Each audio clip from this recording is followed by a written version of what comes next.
شروع اللہ کا نام لے کر جو بڑا مہربان نہایت رحم والا ہے۔ کاف ہا یا عین صاد، یہ تمہارے پروردگار کی مہربانی کا بیان ہے جو اس نے اپنے بندے زکریا پر کی تھی جب انہوں نے اپنے پروردگار کو دبی آواز سے پکارا اور کہا کہ اے میرے پروردگار، میری ہڈیاں بڑھاپے کے سبب کمزور ہو گئی ہیں اور سر سفید بالوں کی وجہ سے چمکنے لگا ہے، اور اے میرے پروردگار، میں تجھ سے مانگ کر کبھی محروم نہیں رہا، اور میں اپنے بعد اپنے بھائی بندوں سے ڈرتا ہوں، اور میری بیوی بانجھ ہے، پھر بھی مجھے اپنے پاس سے ایک وارث عطا فرما جو میری اور اولاد یعقوب کی میراث کا مالک ہو، اور اے میرے پروردگار اس کو خوش اخلاق بنائیو۔ فرمایا اے زکریا، ہم تم کو ایک لڑکے کی بشارت دیتے ہیں جس کا نام یحییٰ ہوگا، اس سے پہلے ہم نے اس نام کا کوئی شخص پیدا نہیں کیا۔ انہوں نے کہا کہ پروردگار، میرے ہاں کس طرح لڑکا ہوگا جبکہ میری بیوی بانجھ ہے اور میں بڑھاپے کی اس حالت کو پہنچ گیا کہ سوکھ گیا ہوں۔ حکم ہوا کہ اسی طرح ہوگا۔ تمہارے پروردگار نے فرمایا ہے کہ مجھے یہ آسان ہے، اور میں پہلے تم کو بھی تو پیدا کر چکا ہوں اور تم کچھ چیز نہ تھے۔ کہا کہ پروردگار میرے لیے کوئی نشانی مقرر فرما۔ فرمایا نشانی یہ ہے کہ تم صحیح و سالم ہوتے ہوئے 3 رات دن لوگوں سے بات نہ کر سکو گے۔ پھر وہ عبادت کے حجرے سے نکل کر اپنی قوم کے پاس آئے تو ان سے اشارے سے کہا کہ صبح و شام تسبیح کرتے رہو۔ فرمایا اے یحییٰ، ہماری کتاب کو مضبوطی سے تھامے رہو، اور ہم نے ان کو لڑکپن ہی میں دانائی عطا فرمائی تھی اور اپنے پاس سے شفقت اور پاکیزگی دی تھی، اور وہ پرہیزگار تھے، اور وہ اپنے ماں باپ کے ساتھ نیکی کرنے والے تھے اور سرکش اور نافرمان نہیں تھے۔ اور جس دن وہ پیدا ہوئے اور جس دن وفات پائیں گے اور جس دن زندہ کر کے اٹھائے جائیں گے ان پر سلام ہے۔ اور کتاب یعنی قرآن میں مریم کا بھی تذکرہ کرو، جب وہ اپنے لوگوں سے الگ ہو کر مکان کے مشرقی حصے میں چلی گئیں، پھر انہوں نے ان کی طرف سے پردہ کر لیا تو ہم نے ان کی طرف اپنا فرشتہ بھیجا، سو وہ ان کے سامنے ایک خوبصورت مرد کی صورت میں آیا۔ مریم بولی کہ اگر تم پرہیزگار ہو تو میں تم سے بچنے کے لیے رحمان کی پناہ لیتی ہوں۔ فرشتے نے کہا کہ میں تو تمہارے پروردگار کا بھیجا ہوا یعنی فرشتہ ہوں، اور اس لیے آیا ہوں کہ تمہیں پاکیزہ لڑکا بخشوں۔ مریم نے کہا کہ میرے ہاں لڑکا کیوں کر ہوگا جبکہ مجھے کسی مرد نے بطور شوہر چھوا تک نہیں اور میں بدکار بھی نہیں ہوں۔ فرشتے نے کہا کہ یوں ہی ہوگا۔ تمہارے پروردگار نے فرمایا کہ یہ مجھے آسان ہے اور میں اسے اسی طریق پر پیدا کروں گا تاکہ اس کو ہم لوگوں کے لیے اپنی طرف سے نشانی اور ذریعہ رحمت بنائیں، اور یہ کام مقرر ہو چکا ہے۔ چنانچہ وہ اس بچے کے ساتھ حاملہ ہو گئیں اور اسے لے کر ایک دور جگہ چلی گئیں۔ پھر درد ذہ ان کو کھجور کے تنے کی طرف لے آیا، کہنے لگیں کہ کاش میں اس سے پہلے مر چکتی اور بھولی بسری ہو گئی ہوتی۔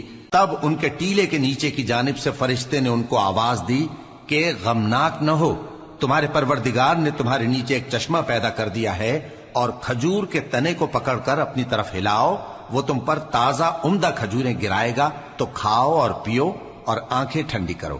اگر تم کسی آدمی کو دیکھو تو کہنا کہ میں نے اللہ کے لیے روزے کی منت مانی، تو آج میں کسی آدمی سے ہرگز کلام نہیں کروں گی۔ پھر وہ اس بچے کو اٹھا کر اپنی برادری والوں کے پاس لے آئیں۔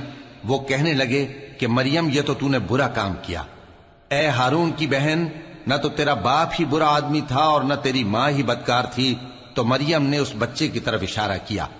وہ بولے کہ ہم اس سے کہ گود کا بچہ ہے کیسے بات کریں؟ بچے نے کہا کہ میں اللہ کا بندہ ہوں، اس نے مجھے کتاب دی ہے اور نبی بنایا ہے، اور میں جہاں ہوں اور جس حال میں ہوں اس نے مجھے صاحب برکت بنایا ہے، اور جب تک زندہ ہوں مجھ کو نماز اور زکوٰۃ کا ارشاد فرمایا ہے، اور مجھے اپنی ماں کے ساتھ نیک سلوک کرنے والا بنایا ہے اور سرکش و بدبخت نہیں بنایا، اور جس دن میں پیدا ہوا اور جس دن مروں گا اور جس دن زندہ کر کے اٹھایا جاؤں گا مجھ پر سلام ہے۔ یہ مریم کے بیٹے عیسیٰ ہیں، اور یہ سچی بات ہے جس میں لوگ شک کرتے ہیں۔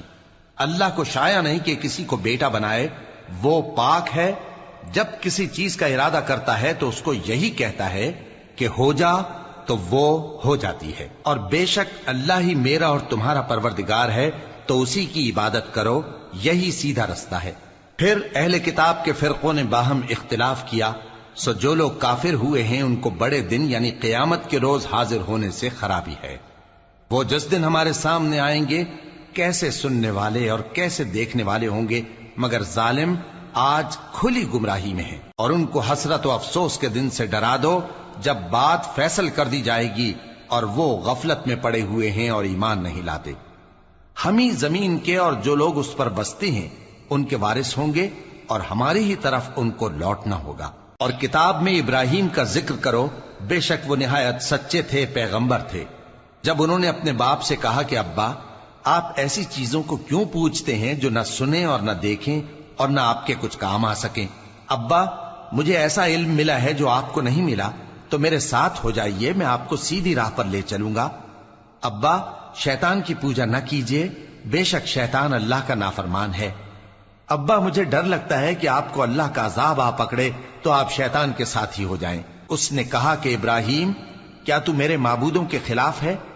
اگر تو باز نہ آئے گا تو میں تجھے سنسار کر دوں گا اور تو ہمیشہ کے لیے مجھ سے دور ہو جا۔ ابراہیم نے سلام علیکم کہا اور کہا کہ میں آپ کے لیے اپنے پروردگار سے بخشش مانگوں گا، بے شک وہ مجھ پر نہایت مہربان ہے، اور میں آپ لوگوں سے اور جن کو آپ اللہ کے سوا پکارا کرتے ہیں ان سے کنارہ کرتا ہوں اور اپنے پروردگار ہی کو پکاروں گا۔ امید ہے کہ میں اپنے پروردگار کو پکار کر محروم نہیں رہوں گا۔ اور جب ابراہیم ان لوگوں سے اور جن کی وہ اللہ کے سوا پرستش کرتے تھے الگ ہو گئے تو ہم نے ان کو اسحاق اور اسحاق کو یعقوب بخشے اور ہر ایک کو پیغمبر بنایا، اور ہم نے ان کو اپنی رحمت سے بہت سی چیزیں عنایت کی اور ان کا ذکر جمیل بلند کیا۔ اور کتاب میں موسیٰ کا بھی ذکر کرو، بے شک وہ ہمارے برگزیدہ تھے اور رسول تھے، نبی تھے، اور ہم نے ان کو طور کی داہنی طرف سے پکارا اور باتیں کرنے کے لیے نزدیک بلایا، اور اپنی مہربانی سے ان کو ان کا بھائی ہارون پیغمبر بنا کر عطا کیا۔ اور کتاب میں اسماعیل کا بھی ذکر کرو، وہ وعدے کے سچے اور رسول تھے، نبی تھے، اور وہ اپنے گھر والوں کو نماز اور زکوٰۃ کا حکم کرتے تھے اور اپنے پروردگار کے ہاں پسندیدہ تھے۔ اور کتاب میں ادریس کا بھی ذکر کرو، وہ بھی نہایت سچے تھے، نبی تھے، اور ہم نے ان کو اونچی جگہ اٹھا لیا تھا۔ یہ وہ لوگ ہیں جن پر اللہ نے اپنے پیغمبروں میں سے فضل کیا، یعنی اولاد آدم میں سے، اور ان لوگوں میں سے جن کو ہم نے نوح کے ساتھ کشتی میں سوار کیا، اور ابراہیم اور یعقوب کی اولاد میں سے، اور ان لوگوں میں سے جن کو ہم نے ہدایت دی اور جنہیں برگزیدہ کیا۔ جب ان کے سامنے ہماری آیتیں پڑھی جاتی تھیں تو سجدے میں گر پڑتے اور روتے رہتے تھے۔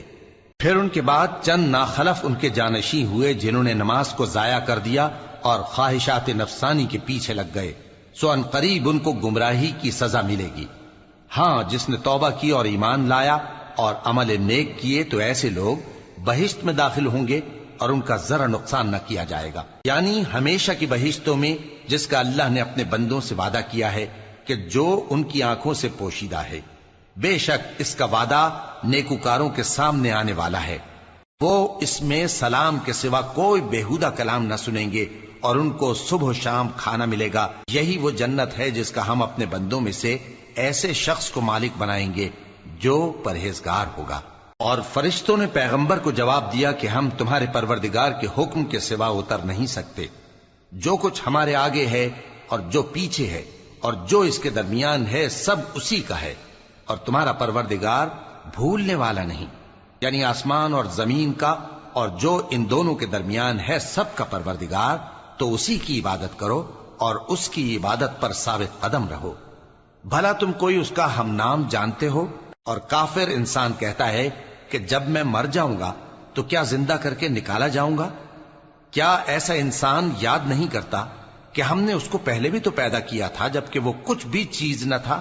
سو تمہارے پروردگار کی قسم، ہم ان کو جمع کریں گے اور شیطانوں کو بھی، پھر ان سب کو جہنم کے گرد حاضر کریں گے اور وہ گھٹنوں پر گرے ہوئے ہوں گے۔ پھر ہر گروہ میں سے ہم ایسے لوگوں کو کھینچ نکالیں گے جو رحمان کے مقابلے میں سخت سرکشی کرتے تھے، پھر ہم ان لوگوں سے خوب واقف ہیں جو اس میں داخل ہونے کے زیادہ لائق ہیں، اور تم میں سے کوئی شخص نہیں مگر اسے اس پر گزرنا ہوگا، یہ تمہارے پروردگار پر لازم ہے، مقرر ہے۔ پھر ہم پرہیزگاروں کو نجات دیں گے اور ظالموں کو اس میں گھٹنوں کے بل پڑا ہوا چھوڑ دیں گے۔ اور جب ان لوگوں کے سامنے ہماری آیتیں پڑھی جاتی ہیں تو جو کافر ہیں وہ مومنوں سے کہتے ہیں کہ دونوں فریق میں سے مکان کس کے اچھے اور مجلسیں کس کی بہتر ہیں، اور ہم نے ان سے پہلے بہت سی امتیں ہلاک کر دیں وہ لوگ ان سے ٹھاٹ باٹ اور نمود و نمائش میں کہیں اچھے تھے۔ کہہ دو کہ جو شخص گمراہی میں پڑا ہوا ہے، رحمان اس کو آہستہ آہستہ مہلت دیا جاتا ہے، یہاں تک کہ جب اس چیز کو دیکھ لیں گے جس کا ان سے وعدہ کیا جاتا ہے، خواہ عذاب اور خواہ قیامت، تو اس وقت جان لیں گے کہ مکان کس کا برا ہے اور لشکر کس کا کمزور ہے۔ اور جو لوگ ہدایت یاب ہیں، اللہ ان کو زیادہ ہدایت دیتا ہے، اور نیکیاں جو باقی رہنے والی ہیں وہ تمہارے پروردگار کے ہاں صلے کے لحاظ سے خوب اور انجام کے اعتبار سے بہتر ہیں۔ بھلا تم نے اس شخص کو دیکھا جس نے ہماری آیتوں سے کفر کیا اور کہنے لگا کہ اگر میں ازسر نو زندہ ہوا بھی تو یہی مال اور اولاد مجھے وہاں ملے گا؟ کیا اس نے غیب کی خبر پالی ہے یا اللہ کے یہاں سے عہد لے لیا ہے؟ ہرگز نہیں۔ یہ جو کچھ کہتا ہے ہم اس کو لکھتے جاتے اور اس کے لیے آہستہ آہستہ عذاب بڑھاتے جاتے ہیں، اور جو چیزیں یہ بتاتا ہے ان کے ہم وارث ہوں گے، اور یہ اکیلا ہمارے سامنے آئے گا، اور ان لوگوں نے اللہ کے سوا اور معبود بنا لیے ہیں تاکہ وہ ان کے لیے موجب عزت ہوں۔ ہرگز نہیں، وہ معبود ان کی پرستش سے انکار کریں گے اور ان کے دشمن و مخالف ہوں گے۔ کیا تم نے نہیں دیکھا کہ ہم نے شیطانوں کو کافروں پر چھوڑ رکھا ہے کہ وہ ان کو خوب اکساتے رہتی ہیں؟ تو تم ان پر عذاب کے لیے جلدی نہ کرو کہ ہم تو ان کے لیے دن شمار کر رہے ہیں۔ جس روز ہم پرہیزگاروں کو رحمان کے سامنے بطور مہمان جمع کریں گے اور گنہگاروں کو دوزخ کی طرف پیاسے ہانک لے جائیں گے، تو لوگ کسی کی سفارش کا اختیار نہ رکھیں گے مگر جس نے رحمان سے اقرار لے لیا ہو۔ اور کہتے ہیں کہ رحمان بیٹا رکھتا ہے۔ ایسا کہنے والوں، یہ تو تم بری بات زبان پر لاتے ہو۔ قریب ہے کہ اس جھوٹ سے آسمان پھٹ پڑیں اور زمین شق ہو جائے اور پہاڑ پارا پارا ہو کر گر پڑیں کہ انہوں نے رحمان کے لیے بیٹا تجویز کیا، اور رحمان کو شایع نہیں کہ کسی کو بیٹا بنائے۔ ہر شخص جو آسمانوں اور زمین میں ہے رحمان کے روبرو بطور بندہ ہی آئے گا۔